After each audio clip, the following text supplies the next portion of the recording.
and I've been there for 21 years. I prepared some remarks.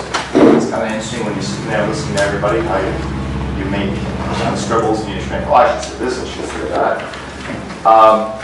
I am an American government teacher at a middle school in Massachusetts, and I've been there for about 25 years. And all my time at school, most of my colleagues who work there have referred to Burrillville as the town where the rights chicken farm is. And that's okay. I mean, I'd like to be known for something other than that, but everybody likes rights. However, the day after the last council meeting, a number of my colleagues, having read an article about the Second Amendment and Sanctuary City Declaration, referred to Burrillville as, and I quote, the place where they think they don't have to obey the law. I have read the council's declaration, and I understand that your purpose was not to say that, but it was only to not pay for unfunded mandates from the state concerning the Second Amendment.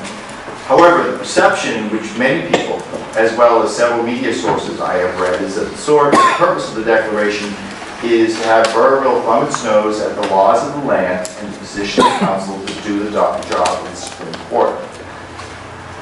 I know that this is not the council's intent, but quite often the perception of an action has more leg than the actual action.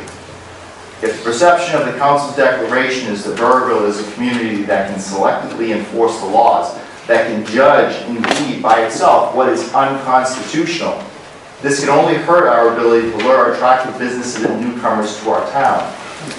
We must stand for a community that respects the rule of law for everyone, and a community where no matter what your stand on guns is, you are welcome and valued for who you are and what you can contribute.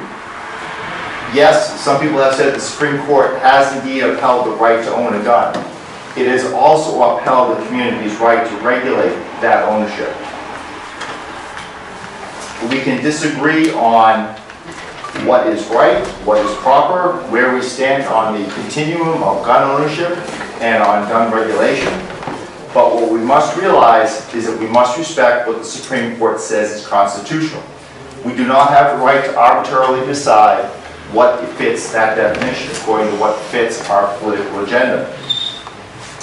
This is what is most objectionable to me. As my wife said, and she was the first one to speak, we should agree to disagree and realize that while we may not see eye to eye on this issue, we are still neighbors, we are still part of the same community, we are still on the same side, we are all for safety. None of us wants the violence that has been happening.